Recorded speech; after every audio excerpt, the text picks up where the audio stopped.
Hello everyone, how you all doing?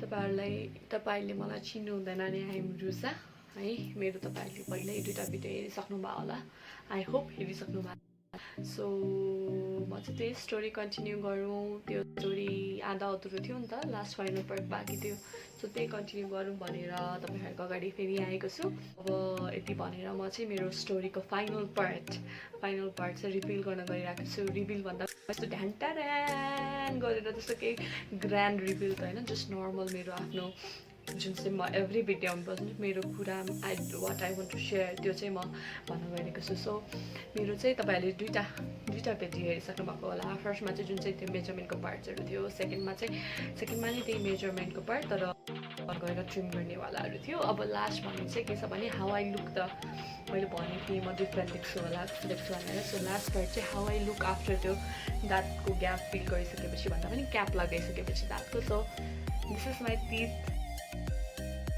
देख्न सक्नुहुन्छ है पहिला चाहिँ मेरो यहाँ त्यो दाँत पुरै छोटो गरेको थियो पहिला काटेर बट अहिले चाहिँ त्यस्तो केही छैन अहिले चाहिँ it's all filled up and I am very happy अहिले चाहिँ आई क्यान स्माइल प्रपरली पहिला पनि म स्माइल त गर्थेँ तर आई नेभर लाफ बच्चादेखिको अहिलेसम्म यत्रो हुँदासम्म पनि आई नेभर लाफ एकदम मुख खोलेर के आई नेभर आई लाफ्ट अब क्राउडहरुमा फ्रेन्ड सर्कलमा त आई लाफ तर मेनली क्राउडहरुमा जहाँ चाहिँ मलाई पिपलले नोटिस गर्ने ठाउँ हुन्छ त्यहाँ चाहिँ I always use to laugh cover गरेर तर अहिले चाहिँ मैले त्यो गर्नु पर्दैन आई क्यान लाफ मजाले please don't see my pimples है पिम्पल्सहरु आइरहेको छ एकदम they are also enjoying party भइरहेको छ उनीहरूलाई मेरो फेसमा है एन्ड सो के भयो भन्दाखेरि चाहिँ यो दाँतकै बारेमा कुरा गरौँ होइन यो कुरा गर्दाखेरि चाहिँ फाइनलमा चाहिँ जाँदाखेरि चाहिँ त्यो मोल्ड जुन यहाँ हाल्नु पर्ने थियो यो दाँत भनौँ न जुन उनीहरूले लाउनु पर्ने थियो मेरो दाँतमा that was already ready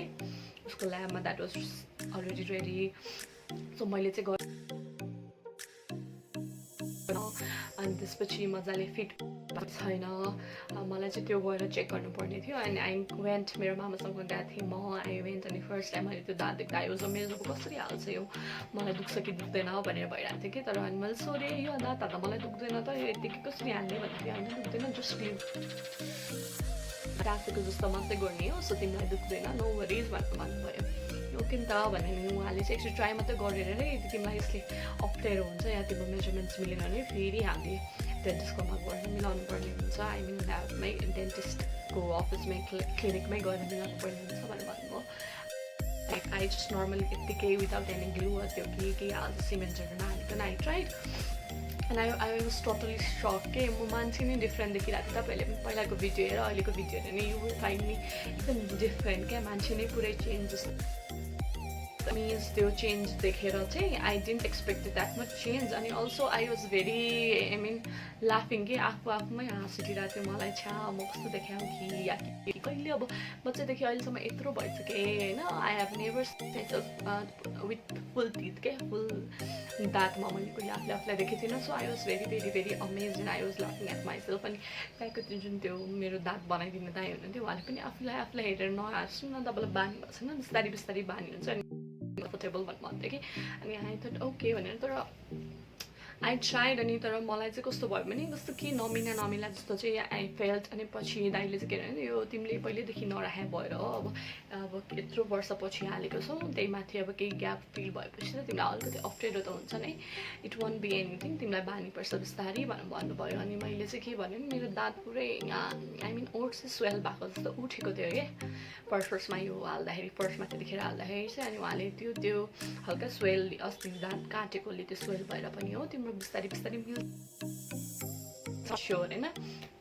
I was in doubt I was not sure अनि के गर्ने त अब भन्दाखेरि मामाले चाहिँ ठिकै देखाएको छ it's not that bad you are looking good भन्नुभयो अनि मैले मम्मीलाई फोटो पठाएँ फोटोज भिडियोज पठाएँ अनि मेरो फ्रेन्ड्सहरूलाई पनि फोटो भिडियोज पठाएँ फ्रेन्ड्सहरूले चाहिँ अलिक पछि हेरेछ सो उनीहरूको त्यो रियाक्सन चाहिँ आएन अनि मम्मीले चाहिँ मलाई फोन गर्नुभयो कि त्यो भिडियोजहरू हेरेपछि if you feel comfortable then हालेर how we are okay with it भनेर भन्नुभयो अनि मैले पनि यस्तो सोचेँ अब आइसकेँ यतिको त ठिकै छ केही नहुनुभन्दा एटलिस्ट भएको ठिक नि त भनेर आई जस्ट हालिनु ठिक छ भने अनि त्यसपछि उहाँले मेरो टाइमै लागेन धेरै यो दाँत हाल्नलाई त मेजरमेन्ट्स गरेपछि सबै फिट भएपछि 5 मिनट्स लाग्दो रहेछ जस्तो त्यही सिमेन्ट जस्तो एउटा ग्लु जस्तो सिमेन्ट गरेर हाल्दो रहेछ अनि एकछिन प्रेस गरेर आफै टाँसिँदो रहेछ that. So that was just a 5 minutes maybe maximum 5 minutes लाग्यो होला. अनि त्यो लागिसकेपछि नै आई वाज भेरी एकदम के अब कस्तो देख्यो होला, मलाई सुहाउँछ कि सुहाउँदैन, मेरो साथीहरूको रियाक्सन कस्तो हुन्छ होला, मेरो फ्यामिली छ त्यसको रियाक्सन कस्तो हुन्छ होला. I was very afraid. But म त्यसपछि सिधै मेरो मामाको गएँ, मामा घरमा माइजोलाई देखाएँ. एभ्री वान वाज लाफिङ एट मी बिकज अभियसली कसले मलाई त्यसरी देखेको थिएन, लाफिङ इन द सेन्स म त्यो रङ वेमा, तर सबैजना ओहो यस्तो भएछ है र देखेको थिएन भनेर कस्तो त्यसरी रियाक्ट गर्नुभयो. अनि I was so in dilemma के, राम्रो भयो नराम्रो भयो. आई वाज 50-50 होपै, अप डाउन जस्तो राम्रो भएको छ, राम्रो भयो जस्तो पनि लाग्छ जस्तो भइरहेको थियो. But I was fine. अनि मैले गरिसकेँ होइन. सो अब के को अपसेट एटलिस्ट केही त छ भनेर म आई वाज भेरी पोजिटिभ. अनि देन आई केम होम. घरमा पनि त्यस्तै 50-50 रियाक्सन आयो. Dad said oh it's nice. मम्मीलाई चाहिँ मेरो पुरानै पहिलाकै लुक मन पऱ्यो अरे, बच्चादेखिको तिमी क्युट थियो त्यस्तै राम्रो लाग्यो मलाई त दादा भन्दा भन्नु भन्नुभयो. त्यसपछि टेन्सनमा आएर आयो. टेन्सन भन्दा नि आई वाज भेरी ओहो सिट अब के गर्ने होला है, म पहिलाभन्दा राम्रो भयो कि नराम्रो भयो के भयो त भनेर. अनि त मेरो साथीहरूले पनि हेरेछ. अनि दे वर भेरी सक कि कसै साथीहरू त टुवा पऱ्यो मलाई हेरेर, मेरो भिडियो हेरेर स्पेसली. एन्ड मलाई साथीले चाहिँ कराइरहेको थियो कि मेरो यो ओठ यस्तो उठेको थियो. अनि सेड कि तिम्रो फेसै बिग्रियो त्यसले गरेर तिम्रो ओठ फेस पनि उठेर यस्तो जस्तो देखेको छ, यो तिम्रो जुन लुक थियो त्यो नै बिग्रियो कि यस्तो गरेको त्यस्तो हुँदैन गएर भन्थ्यो दाइलाई, फेरि मिलाइदिन भनेर भन्यो. त्यसपछि तर फेरि जो मलाई लाइभ हेर्नु भएको थियो मेरो दिदीले, मेरो मिल्ने दिदीले, उहाँले चाहिँ युआर लुकिङ भेरी गुड, राम्रै देखिरहेको छ तिमीलाई भनेर भन्नुभयो क्या. सो मैले उसलाई पनि भनेँ तिमी मलाई लाइभ नदेखेर या धेरै पछि यसरी के अरे कति तिमीहरूले यसरी देखेछ नि त्यही भएर त्यस्तो होला भन्नु भने. अनि त्यो दिन त्यतिकै भयो, 1-2 दिन यत्तिकै भयो. पछि 1-2 दिनमा चाहिँ मेरो साथीहरूलाई बानी परेछ कि. अनि they didn't feel like anything के, नर्मल जस्तो लागेको छ. फर्स्टमा त मलाई कस्तो नराम्रो लागेको थियो, जस्तो तेरो लुकै बिग्रियो जस्तो भएको थियो. त पहिला जस्तो थियो त्यस्तै ठिक थियो जस्तो लागेको थियो. बट अहिले त युआर लुकिङ गुड. हामीलाई बानी भयो. फर्स्टमा चाहिँ त्यस्तो भएको रहेछ. अहिले त तेरो ओठ पनि बस्यो भने मेरो 1-2 दिनमा चाहिँ यो ओठ पनि च्यापै बस्यो क्या, त्यस्तो उठेन. So every one was very happy. And त्यसपछि चाहिँ बल्ल ओ थ्याङ्क गड सबै. अनि मेरो साथीहरू आएको थियो, मेरो एकदम क्लोज फ्रेन्ड्सहरू मलाई भेट्न आएको थियो कि. But they didn't notice any change कि. अब जस्तो कोरोना भाइरस पनि थियो, मास्क पनि लगाइरहेको थियो हुन त धेरै जस्तो. बट एकछिन खानालाई हामी खोलेको थिएँ मैले फेस मास्क, अनि they still didn't notice anything कि. अनि मैले आफै नै आफूलाई कन्ट्रोल नभएर सोधेको कि हाउ आइ एम लुकिङ, त मेरो चेन्जेस केही देखेन तिमीहरूले फेसमा भन्दा उनीहरूले थम्याउनै सकेन. अनि पछि मैले आफै भनेँ मैले दाँत हालेर आएँ नि आज भन्दाखेरि त दे वर भेरी सक. त्यस्तो केही देख्दैन, नेचुरल जस्तो देख्छ तिमीलाई जस्तो अड देखाएको छैन भन्यो. त्यसपछि मैले कति 1-2जना मेरो कलेज सरी अफिसमा पनि मान्छेहरूले राम्रै कमेन्ट गर्नुभयो त्यहाँदेखि चाहिँ ओ त्यस्तो केही नराम्रो भएको छैन रहेछ भनेर. I was very satisfied. हुन त म त्यतिखेर पनि सेटिस्फाइडै थियो फर्स्ट टाइम जुन हालेर आएँ. आई वाज नट त्यस्तो डिसपोइन्टेड. बट मान्छेहरूको कमेन्ट इफेक्ट गर्छ नि. सो त्यो मेरो मेन त मेरो साथीले त्यसरी कमेन्ट गर्दा चाहिँ अलिकति डाउटमा. बट स्टिल अहिले चाहिँ everything is normal and every one is okay with it and every one says it's good such me भनेर. अनि I am happy. At least I tried and I did the right decision. I took the right decision भनौँ न. I took the right decision. अनि अहिलेसम्म चाहिँ it's going good. And कतिले मलाई सोध्नुहुन्छ कि तपाईँले अप्ठ्यारो हुँदैन या टोक्नलाई, अब जस्तो एप्पलहरू खायो भने टोक्नलाई अप्ठ्यारो हुँदैन भनेर सोध्नुहुन्छ. बरु हुँदैन, नर्मल दाँत जस्तै नै छ, त्यस्तो केही हुँदैन. हुन त अलिकति अप्ठ्यारो त भइ नै हाल्छ किनभने आफ्नो नेचुरल दाँत जस्तो त हुँदै हुँदैन. सो त्यस्तो फेरि अप्ठ्यारो हल्का त्यो साह्रो चिज खाँदा चाहिँ अलिअलि अप्ठ्यारो हुन्छ, अरू त केही पनि छैन.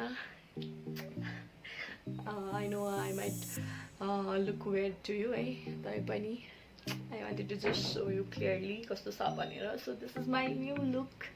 I know how you guys will think about this है. म जहिले भन्छु एभ्री भिडियोजमा आई जस्ट वान सेयर मेरो फिलिङ्स होइन, मेरो फिलिङ्स मेरो पहिलेदेखिको अहिलेसम्मको जर्नी. सो बोर नमानिदिनु होला, मजाले हेरिदिनु होला. एन्ड अब बिस्तारै यो युट्युब च्यानलमा पनि म राम्रो कन्टेन्टहरू ल्याउने ट्राई गर्दैछु. बिकज म स्टार्टिङमा हो होइन, मलाई त्यति आइडिया पनि छैन. I just one start. म पहिलेदेखि युट्युब च्यानल स्टार्ट गर्न चाहन्थेँ. So I just did. यत्तिकै पनि यो एउटा मेरो दाँतको ले गर्दा दाँतको कुराले गर्दा पनि आई स्टार्टेड होइन.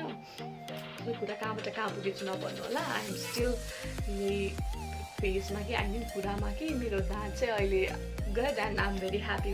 अहिले म मजाले खुलेर हाँस्छु, फोटोजहरूमा नि गरेर पोस्ट गर्न मिल्छ मैले होइन अहिले. So I am very happy and yes this is my final look guys. कस्तो लाग्छ तपाईँहरू भनिदिनु होला इफ यु वान्ट है. अनि प्लिज बोर्नमा माया दिनु मलाई धेरै धेरै. So that's all. अब be happy, be safe and sound and piece.